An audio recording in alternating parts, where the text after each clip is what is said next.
Olá pessoal, está no ar mais um Sindinite Podcast, hoje com o tema adoecimento mental na categoria bancária e outras categorias e os seus impactos. Eu recebo aqui hoje o Mauro Salles Machado, secretário de Saúde da Contraf, ex-presidente do Sindicato dos Bancários de Porto Alegre e trabalhador do Banco Santander, ele que também é técnico de segurança do trabalho, Dr. Alexandre Cardoso, médico do trabalho com 45 anos de experiência, ex-deputado, também muito militante, Dr. Mário Dalpós, diretor do Instituto de Medicina Social da Universidade Estadual do Rio de Janeiro, a nossa UERJ, e também o diretor do Sindicato da Secretaria de Saúde, Previdência e Segurança, o Pietro Cavallo. E para a gente iniciar esse Sindicate de hoje, Sindinite Podcast, eu queria dar aqui uma saudação especial ao Pietro.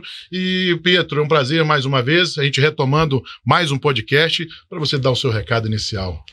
Muito obrigado, William. Boa tarde aí a todos. E dizer que hoje a saúde mental do bancário é um tema, assim, muito acentuado, né?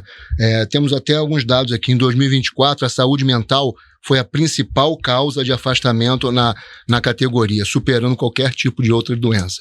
Então, dizer também que a saúde mental no trabalho é um direito inegociável. Então, acho que hoje é um dia importante para a gente desenvolver esse tema aqui com profissionais, companheiros aqui que estão no dia a dia. Pietro, eu agradeço aqui a sua presença nessa abertura inicial. Nós vamos fazer uma troca aqui do Pietro pelo Mauro, que é lá da Contraf, para a gente aprofundar com os técnicos aqui um pouco mais esses detalhamentos aqui sobre o adoecimento mental da categoria bancária e de outras categorias também. Nós vamos falar sobre pesquisas, vamos falar sobre várias coisas aqui. Tá bom, Pietro? Muito obrigado, William, e bom podcast a todos. Bom, depois da participação nesse início do Pietro, nós vamos agora falar com os técnicos, né? O tema de hoje é sério e urgente, o adoecimento mental na categoria bancária e em outras categorias de trabalhadores, e vamos focar também um pouco na síndrome de burnout, que é o esgotamento profissional. A pressão por metas, o medo do desemprego, a sobrecarga e até o assédio moral tem levado muitos colegas a adoecer, e a grande pergunta é como chegamos até aqui e o que podemos fazer para mudar essa realidade. Para conversar com a gente, os três convidados de hoje que têm muita experiência e vivência nesse tema. Mauro Salles, que está aqui comigo agora do lado, secretário de Saúde da Contraf, ex-presidente dos Sindicatos Bancários de Porto Alegre e também bancário do Banco Santander, ele que também é técnico de segurança do trabalho. Ô Mauro, além disso, eu quero fazer uma pergunta já para você, começando, antes de passar para os nossos colegas aqui. A gente tem tido um número de afastamentos na categoria muito grande. E esses dados mostram que é cada vez mais sério os tipos de afastamento dos bancários por conta do burnout, por conta de outras doenças que vêm acometendo a categoria bancária. Como que a Contraf vem tratando disso? Como que a categoria sindical trata dessas questões e, principalmente, como que vocês identificam esse tipo de doença? Muito obrigado, seja bem-vindo ao Sindinite Podcast. Muito obrigado, prazer estar aqui. Uma mesa, um pouco mais pertinho do microfone. Uma mesa importante aqui, temos um radialista, o doutor Alexandre Cardoso e o doutor Mário Dalpós, e que eu acho que vai nos trazer bastante informações, né? Ainda mais que estão capitaneando aí uma pesquisa que aborda esse tema, e sempre é importante pesquisa para que a gente consiga dar visibilidade a um problema real, porque a gente empiricamente no dia a dia, conversando com os colegas, a gente vê o problema muito grave, né? A gente vai, por exemplo, numa agência bancária, tu abre uma gavetinha do colega, tem ali o remedinho. Um kit, né? Tem o kitzinho lá, o ansiolítico, antidepressivo, o estimulante, para poder aguentar, né, a pressão do trabalho. E isso é constatado em pesquisas, né? A gente já fez várias pesquisas, em torno de 40% dos bancários tomam medicamento controlado, que chamam, para poder trabalhar. Então, né, é quase epidêmico o problema de adoecimentos por transtornos mentais na nossa categoria. Aí, desde depressão, tem um nível de suicídio, inclusive, muito elevado na nossa categoria, né? É difícil ter dados sobre suicídio, né, específico de uma categoria, mas teve um estudo lá da UNB que, no período de 95 a início dos anos 2000, um suicídio a cada 20 dias entre os bancários, né? Então, isso já mostra assim, uma categoria que tem uma tendência a é acometida por problemas psíquicos, né? Depois eu quero entrar no porquê disso, na nossa opinião, mas alguns dados acho que é importante na pesquisa, né? Por exemplo, em 2024, os bancários tiveram o primeiro lugar, né, de afastamento por transtornos mentais na Previdência Social. A gente sabe que os dados da Previdência são subnotificados, né? Nem todos, né, os bancos sonegam muito a informação, mas o afastamento, comprovadamente pela perícia do INSS, a relação do afastamento com o trabalho foi o primeiro lugar de todas as categorias. Então, os bancários hoje é 25% dos afastamentos da Previdência Social por transtornos mentais, né, por acidente de trabalho. Friso, o que é acidente de trabalho? É quando há reconhecimento pela Previdência Social, o nexo entre o adoecimento e que ele é gerado pelo trabalho, né?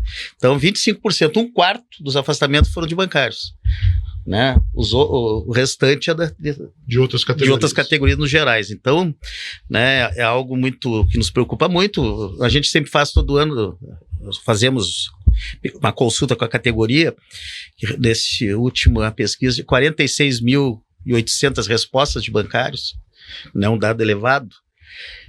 67% tem uma preocupação constante com o trabalho. 60% cansaço e fadiga constante. 53% desmotivação, vontade de não ir ao trabalho.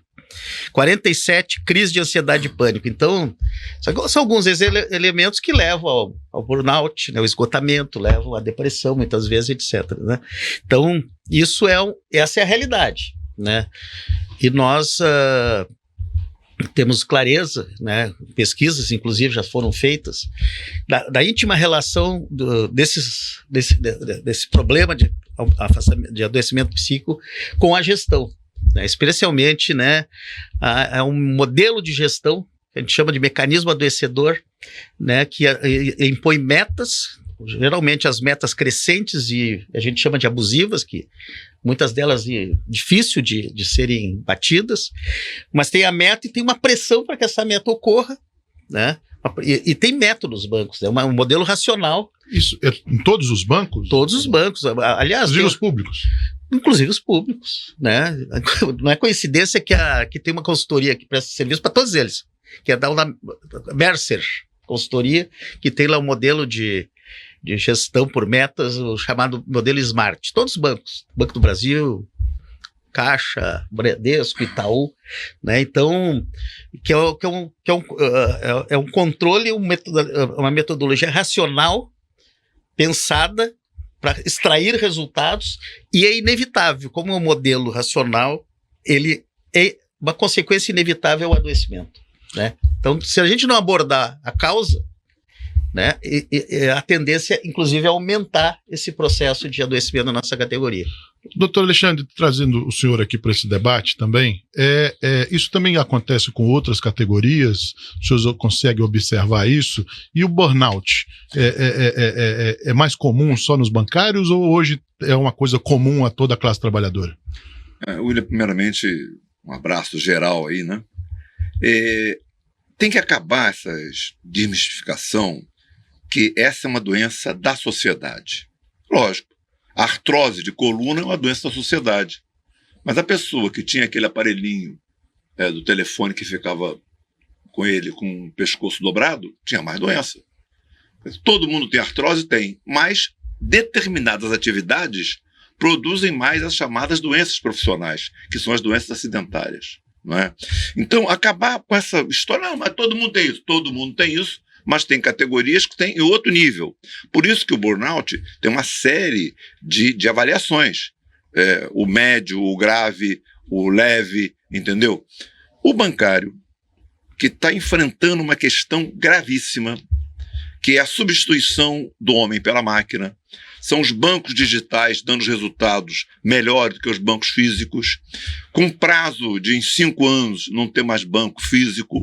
Isso leva aos softwares de controle, aos controles por software, ser muito mais eficientes, muito mais agudos no bancário. E mais, a remuneração por meritocracia. Então, vamos imaginar o seguinte, há 10 anos atrás, um gerente de banco, ele atendia 20 pessoas por semana, ou por dia. Tá? Hoje, com a internet, com o telefone celular, com o computador e tal, ele atende 100. Então ele resolve sem problemas. Então a exposição dele a enfrentar o problema é 10 vezes maior. Então a produção de cortisol, a não produção de dopamina, que isso é bioquímico, vai ser muito maior.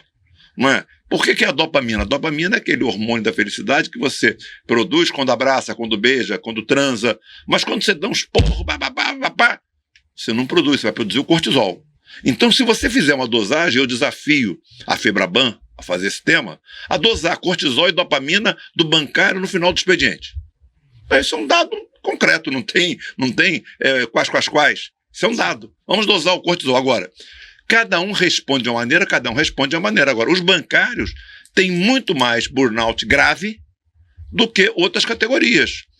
O policial também tem no nível do bancário. E a pessoa que trabalha no escritório? Tem muito menos. Não é? Então essa história do cara falar todo mundo tem a doença, tem que acabar com essa mistificação. Tem a doença, mas tem muito mais quem tem mais software de controle, quem tem mais meritocracia, quem tem mais atividade de controle para poder sobreviver. E mais, aquele que tem mais medo de ser mandado embora pela substituição da máquina. Por exemplo, uma agência bancária há 10 anos tinha X caixas. Hoje tem 10% do que tinha. Então você imagina se eu sou caixa, tenho 25 anos, só tenho essa atividade e sei que amanhã o cara pode me substituir por uma máquina. Como é que eu durmo? Como é que eu vou com 25 anos? Hoje tem muita a questão que o bancário ele vai para casa não sabe se amanhã está empregado. Lógico. Vai dormir, não então sabe quer se dizer, e o que é o burnout? O burnout é uma síndrome que começou a ser descrita em 1974 por um psiquiatra germano-americano, que ele trabalhava numa clínica psiquiátrica em Nova York. E ele começou a ver que as pessoas que trabalhavam nessa clínica tinham uma exaustão muito maior, tinha uma fadiga muito maior, tinha tendência ao suicídio muito maior. Depois veio uma outra fase, uma outra psicóloga americana chamada Maslach, já em 76, 78, ela começou a discutir que era um questionário de identificação. E de lá para cá, a história do burnout mostrou que existe burnout principalmente como doença profissional. Todo mundo tem sintomas? Tem. Mas determinadas atividades são muito mais graves. E é isso que nós queremos trazer. É isso que nós queremos tratar. A pesquisa que nós estamos fazendo em convênio com os bancários via UERJ é para identificar esse burnout. Não é? Então acabar com essa história que todo mundo é igual. Não, não é igual. O bancário é muito mais grave. Não é? Então, agora, é importante que a pessoa que receba o link da pesquisa responda, ele não vai ser identificado, não será identificado. Não há chance de quem responder essa pesquisa ser identificado. É zero. Se tiver uma decisão judicial, vamos fazer a UERJ, o bancário, todo mundo, não responde, porque a partir do momento que ele responde em contato com o Laboratório Nacional de Computação Científica, acabou a identificação. Ele não vai dizer nome, não vai dizer idade, não vai dizer CPF, não vai dizer nada. Agora, quanto mais resposta nós tivermos, maior a capacidade nós podemos analisar. Então fica bem claro, burnout tem categorias de burnout. O bancário tem uma categoria altíssima. É por isso que tem que ser tratado diferentemente. Doutor Mário Dalpós, essa pesquisa, pela amostragem que vocês já tiveram, eu sei que já fizeram com o Sul Fluminense, na capital e alguns outros lugares, agora chegaram também lá por Niterói, no Sindicato de Niterói, que pegam 16 municípios. Já tem alguma amostragem da nossa região aqui no estado do Rio de Janeiro de como é que isso está atingindo a categoria bancária? Bom, primeiro, obrigado pelo convite. Enfim, é importante discutir esse tema.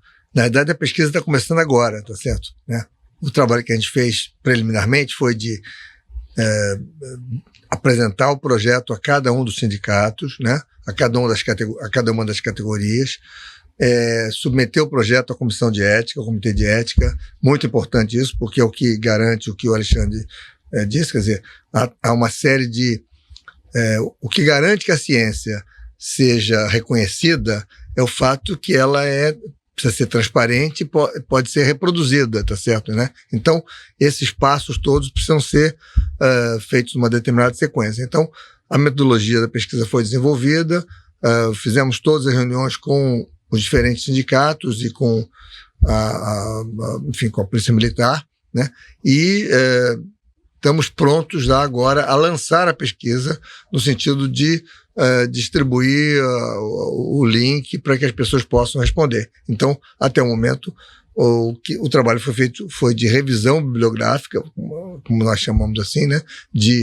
O Alexandre já descreveu um pouco isso, quer dizer, de entender melhor como que essa doença se distribui internacionalmente no Estado. O Estado do Rio de Janeiro não tem nenhum dado científico sobre essas condições, muito menos nessas categorias. O que a gente tem é o que o Mauro disse, quer dizer, temos algumas informações assim, digamos, que nós chamamos de anedóticas, né? Ou que seja de informação que a gente vai juntando aqui e ali, pessoas que cometem suicídio, ou você conhece um gerente do banco, ou um bancário ou um policial que está usando determinadas drogas, ou determinados medicamentos, né?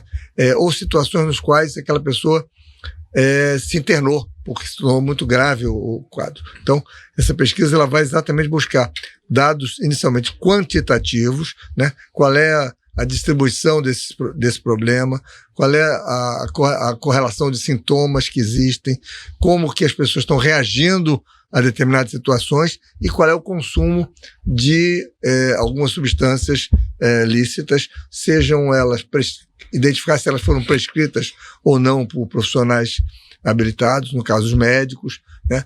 E como é que está sendo o uso. Então a pesquisa vai começar exatamente agora, hoje ela foi, no dia de hoje, dia 6 de novembro, ela foi lançada pela reitoria da UERJ, por todos os técnicos, ela foi apresentada ao conjunto das instituições, né? E, digamos, para ampliar a mobilização e as respostas. Só para fortalecer o que o Mário disse, anedótica não quer dizer que não tem base, só porque não teve a pesquisa científica. Então, nós chamamos de anedótica, mas eu conheço muitas pesquisas que não têm a base científica e que às vezes são pesquisas seríssimas, com resultados. Claro. É uma junção de dados, né? Uma junção de dados daqui e dali. É um apelido que se dá, que pode falar anedótica. Não é, claro. Só que não tem base científica. É o que antigamente, quando a gente ouvia assim, não, o médico dizia assim, não, na minha experiência, enfim, daquilo que aparecia no consultório dele, certo, né? Que ela, obviamente, é real, mas ela não tem uma base científica, não seguiu uma metodologia, né? Enfim, portanto, ela não pode ser reproduzida, porque amanhã, no outro consultório, vai ser diferente, né? Então, é isso que se diz, na minha casuística, ou daquilo que a gente sabe por contato pessoal, por informação recebida, mas não tem ela não pode ser, ela não tem o selo, né, ela não é publicável numa revista científica, nada disso, né? Então, enfim, é uma expressão que se usa para dizer informação, mas que não é validada cientificamente. Essa é a primeira pesquisa com esse grau de informação científica, pelo menos que eu conheça, realizada no estado do Rio de Janeiro e no Brasil. Eu não conheço outra. E com essa abrangência. E com essa abrangência. Pode ser, nós estamos falando de aproximadamente 500 mil pessoas, 500 mil trabalhadores, que vão ser, de uma forma, testados.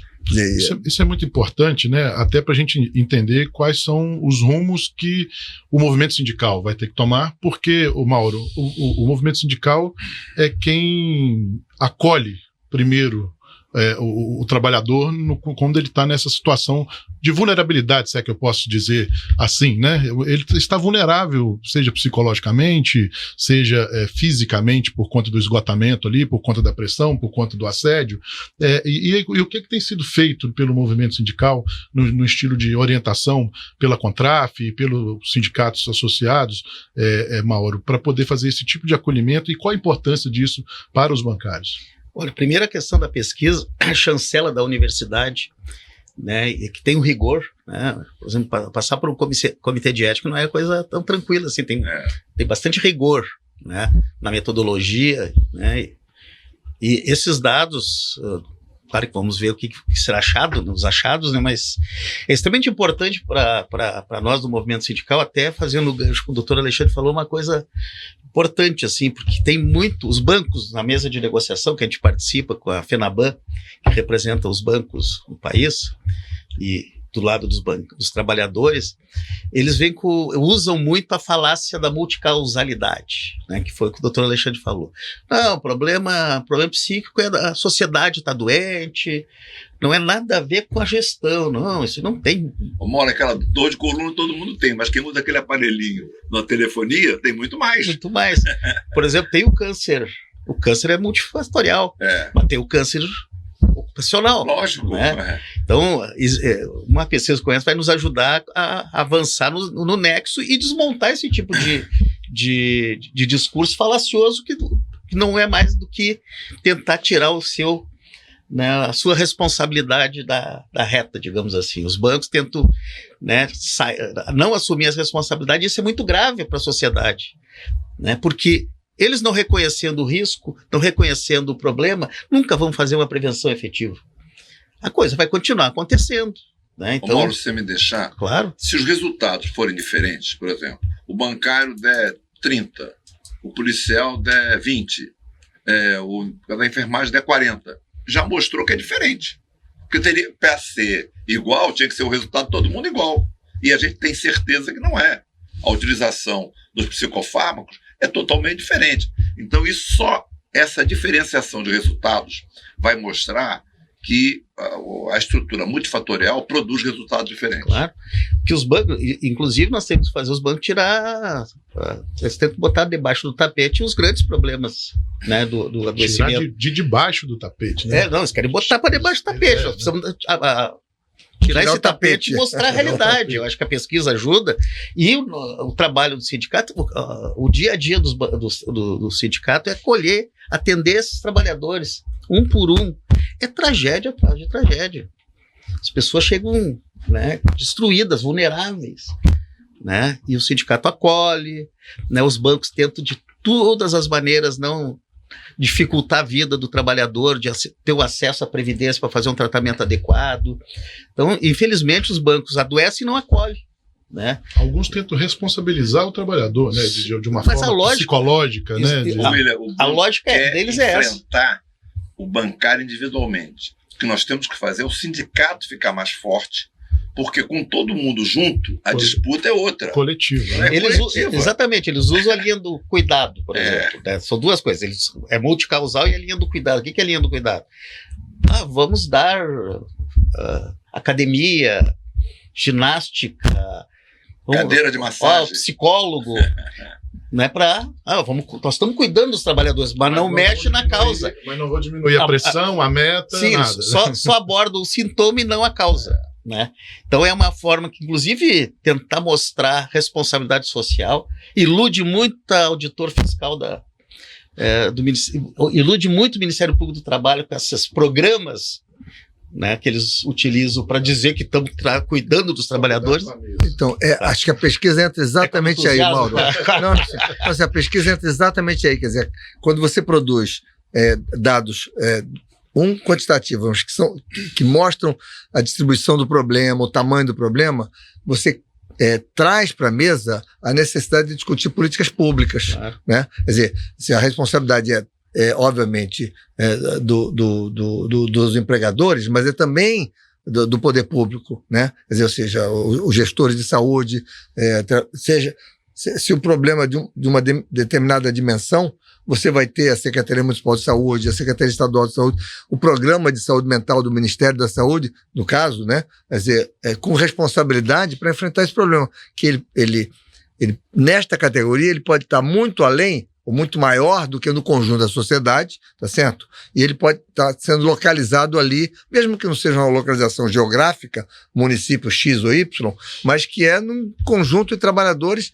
aos quais você precisa olhar e discutir, desde, sei lá, carga horária, carga de trabalho, relações de trabalho, uma série de coisas que têm influência na saúde dele, né, na saúde do trabalhador, e que não necessariamente está na relação individual. Quer dizer, não é o fulano de tal que ficou doente, mas é um conjunto de trabalhadores afetados por uma medida, que pode ser uma medida ambiental, pode ser um problema ambiental, por exemplo, o uso de determinado, produto de limpeza que esteja afetando aquele grupo, ou o uso de determinadas tecnologias que esteja afetando aquele grupo, né? Então, acho que isso é nesse campo que a pesquisa pode trazer elementos que vão servir ao sindicato, certamente, mas vai servir também ao poder público para estabelecer políticas. Essa pesquisa tem 3 coisas importantíssimas. Eu posso falar pelo Mauro? Perguntar justamente. Primeiro, a chancela da UERJ.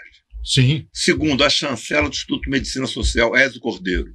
E a terceira, o Mário Dalpós, que é uma das maiores autoridades em saúde coletiva desse país. O Mário faz um negócio. O Mauro foi o grupo do Mauro era o Ézio, o Aroca, o Noronha, pessoas que todos nós médicos só temos que agradecer de serem médicos. Então eu tenho muita satisfação de ter o Mário como meu amigo, e a UERJ, o Instituto de Medicina Social e o Mário são coisas que já chancelam a pesquisa. Mas por dentro da pesquisa, então, deixa eu entender um pouco mais, assim, para os bancários também que vão assistir o podcast, claro, entenderem um pouco mais.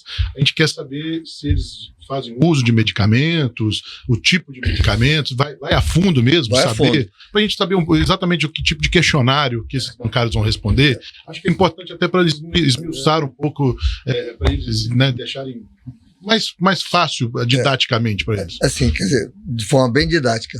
O questionário tem 3 partes. A primeira é alguns dados demográficos, sociais, que não identificam o indivíduo, a pessoa que responde, mas que categorizam a faixa etária, a distância que percorre para trabalhar, né? Enfim, algumas coisas que permitem fazer uma análise, entender bem quem são as pessoas que estão respondendo.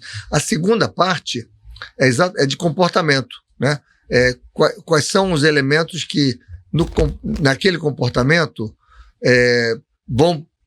podem estar produzindo doença, né?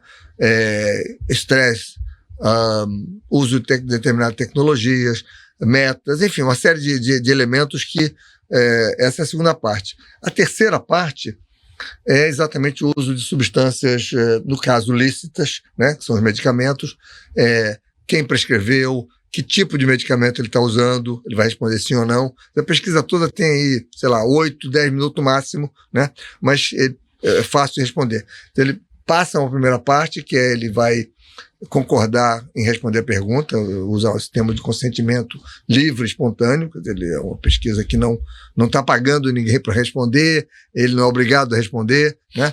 E essas 2 partes técnicas.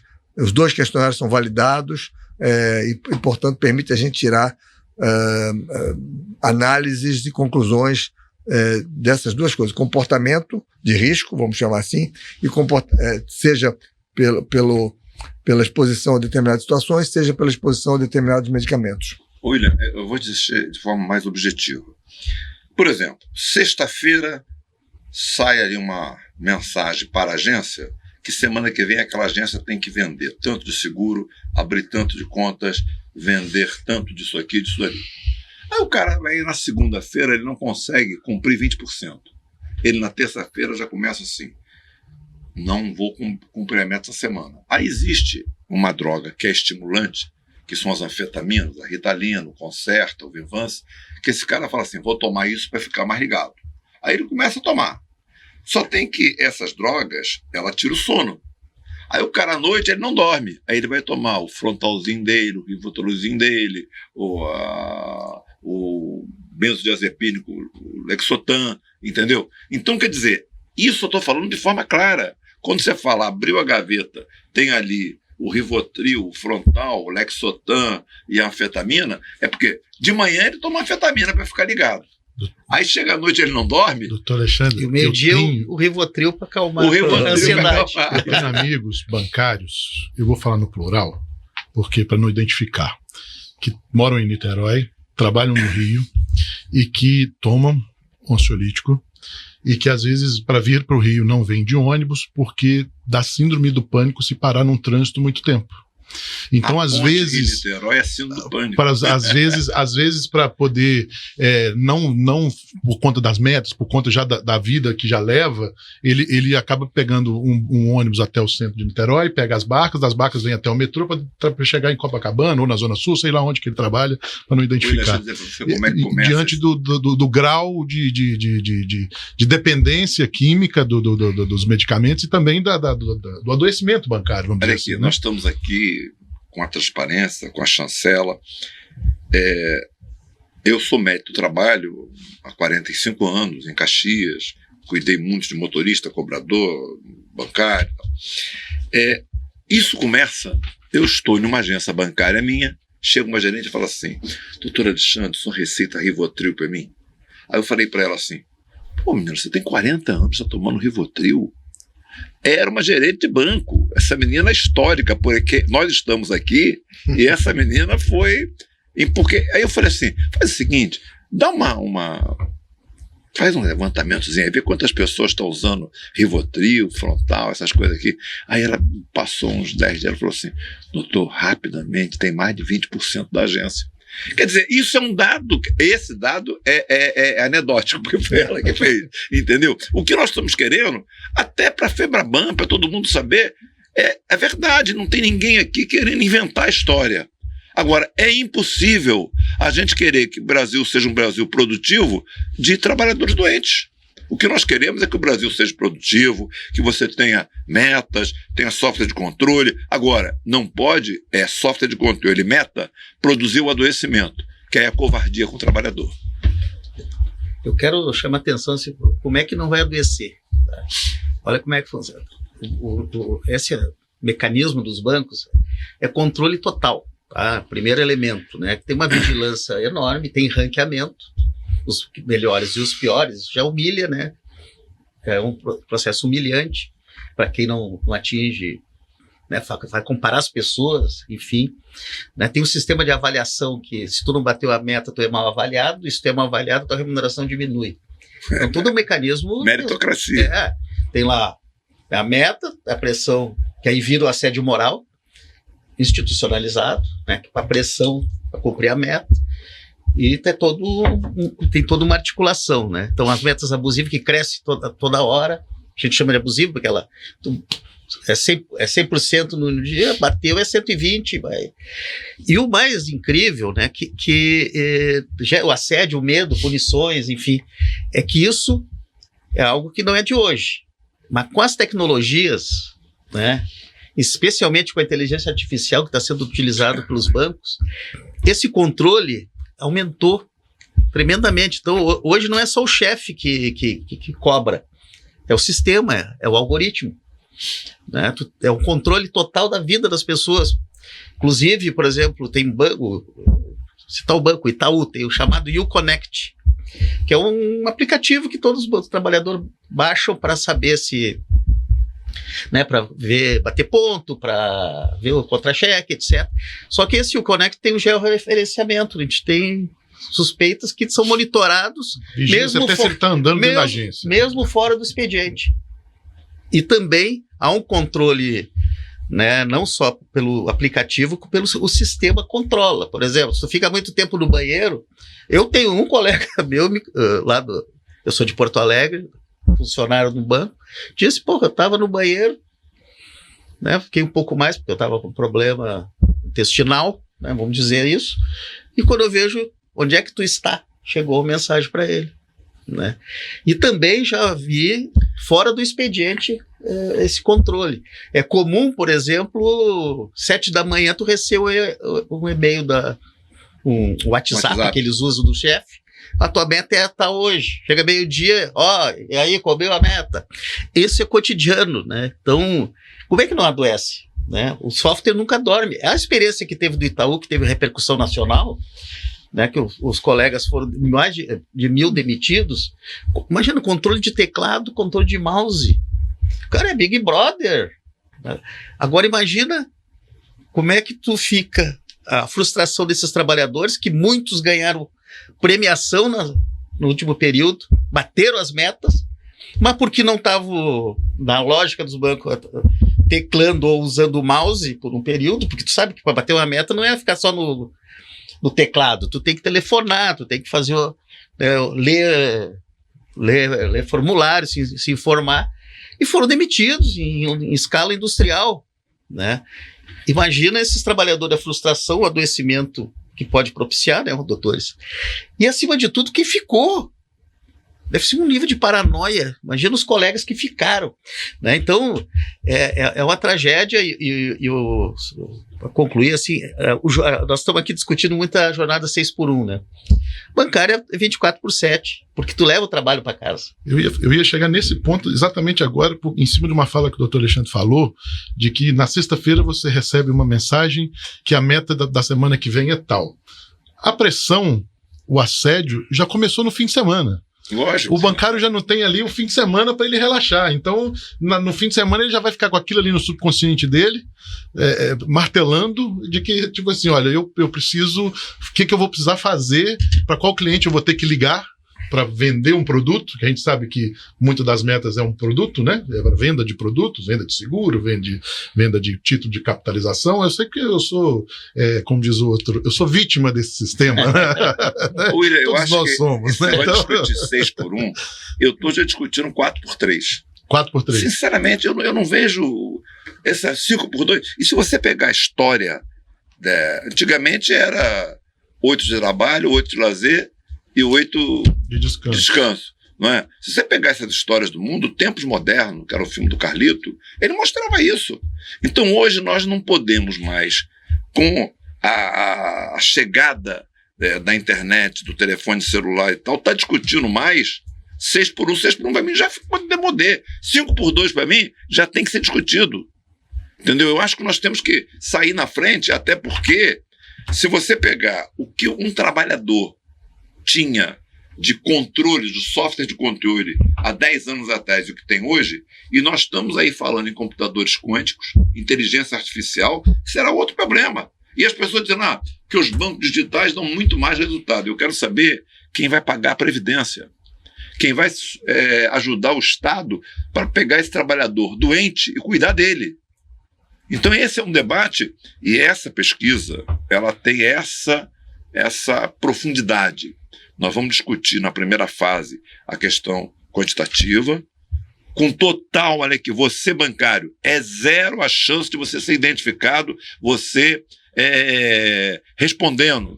Nem se tiver decisão judicial você vai ser identificado. Essa é a primeira coisa. Segundo, quanto mais tiver gente respondendo, mais vai ajudar a gente trabalhar os dados. Entendeu? E terceiro, eu não vejo como o bancário não ser mais sindicalizado. Porque é essa junção, é essa força que vai dar força a você de reclamar. Então eu estou falando aqui de forma até emocionado, por quê? Porque eu vejo essa pesquisa, uma marca, a UERJ está saindo na frente. A UERJ tem marcas de ser pioneira. E a UERJ será mais uma vez uma pioneira no enfrentamento dessa questão da doença mental. Eu queria chamar a atenção uma das consignas que nós estamos defendendo é o direito à desconexão, que eu acho que é logo a questão da jornada. Porque não basta ter a jornada e tu não poder desconectar, né? Porque aí tem o assédio algorítmico, né? Que a tecnologia hoje tu não desconecta. O bancário, por exemplo, tu fizeste referência, né? Eu sempre brinco assim, é o chato da festa, né? Que ele chega lá no domingo, a festa de família, o pessoal, lá veio o fulano, tá? Vai lá, porque vender segurinho, aproveita a festa de... parece que piada, mas é real. Eu, por exemplo, fui visitar Estou precisando bater uma meta. Quando eu fazia faculdade, lá na Universidade Federal, eu encontrei um colega do banco lá, com uma banquinha no intervalo da faculdade, botou uma banquinha para vender cartão, seguro, para os colegas, né? E ele estava lá na faculdade, no intervalo. Então são fatos anedóticos, que parece mas que são muito reais, né? Não, que eu tenho certeza, eu não posso, parece que é manipulado, eu tenho certeza da credibilidade da UERJ e dessa pesquisa. Mas é bingo. Vai aparecer. E a tecnologia só trouxe coisa adicional nisso, né? Porque o telefone você quer dizer, não desconecta, entendeu? Antigamente a gente tinha isso às 5 da tarde, ou 6 da tarde, 5, batia lá o horário, você parava, botava a caneta em cima e ia embora. Hoje não tem caneta, né? E você trabalha com uma tecnologia que lhe acompanha, né? Assim, quer dizer, eu imagino que o gerente se comunica com o cliente depois das 5, etc. Mas tinha uma época que os bancários... Então, Mauro, hoje é capaz de você acordar às 3 da manhã para aquela famosa ida ao banheiro, é capaz de você pegar o telefone e olhar uma mensagem, se tem uma mensagem, e dali já pensar como que você vai resolver. Saber se o indicador mudou, no caso do bancário, mudou, se vendeu ações, como é que fechou a China ou o Japão, não sei o que. Porque o ser humano não desconecta. Claro. Eu era caixa... Faz tempo isso, teve uma diferença no meu caixa. Vocês não acreditam, eu conto essa história, pessoal. Eu achei, lembrei, sonhei com a solução da diferença. Sonhei.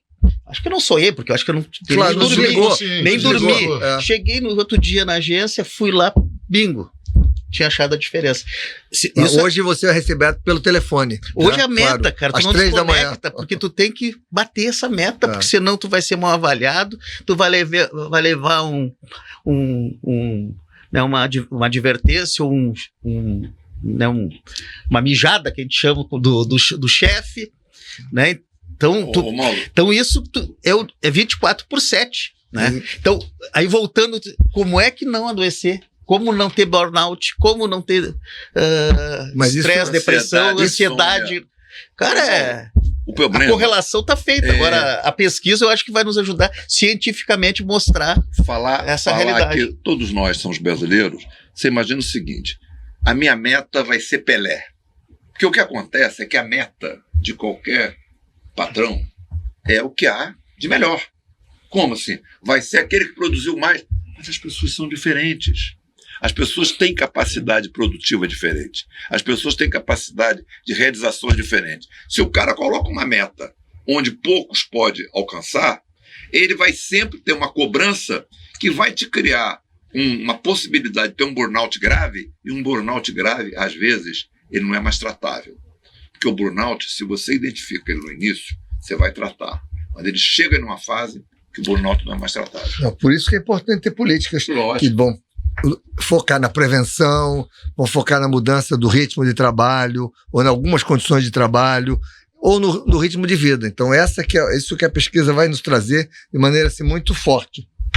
Meus amigos, eu estou com o tempo já estourado para o nosso podcast. Acho que a gente tem assunto para falar, para mais umas 3 edições de podcast aqui, para falar de pesquisa, para falar do trabalho que as entidades sindicais falam no acolhimento, na orientação das categorias, né, para a gente falar das doenças ocupacionais que a gente tem, né, doutor Alexandre? Mas eu queria muito agradecer a presença do senhor aqui no Sindinite Podcast, do Sindicato dos Bancários de Niterói, e deixar aí sua saudação final. Minha saudação final é para a pessoa que for pegar essa pesquisa, responder de uma forma objetiva, porque você está ajudando a melhorar a qualidade de vida sua e de todos os bancários. Esse é o doutor Alexandre Cardoso. Doutor Mário Dal Poço.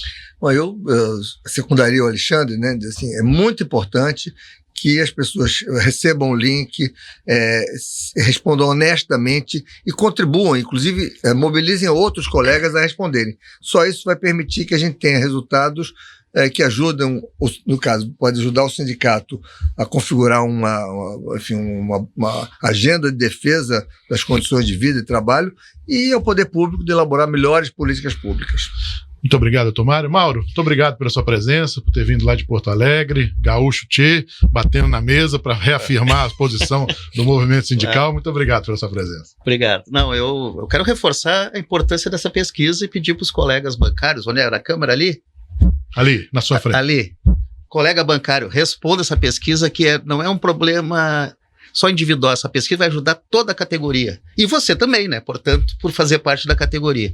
E também eu quero dizer para os bancários, não sofra sozinho, porque não é um problema individual, nós precisamos enfrentar um modelo de gestão que tem adoecido. E, portanto, não sofra sozinho, procure o sindicato, qualquer problema, porque o corpo não anda aviso, né? O esgotamento surge e pode ser reversível, como falou o doutor, e então você precisa de ajuda e não sinta medo, né? Vergonha. Não sinta que é fraqueza, né? Descansar, né? Não é uma fraqueza, é consequência do modelo de gestão que precisa ser mudado, e só coletivamente chegaremos a questão, essa solução de enquadrar os bancos, fazê-los respeitar o ser humano e não somente trabalhando com métricas, né, tratando tudo contabilmente e não o fator humano, que é extremamente importante. Quero agradecer muito aos nossos convidados por dividirem esses conhecimentos com a gente. Esse foi mais um episódio do nosso Sindinit Podcast. Você pode saber tudo isso e muito mais no bancariosnit.org.br. Eu sou o William Chaves e até uma próxima edição para vocês. Muito obrigado, um abraço.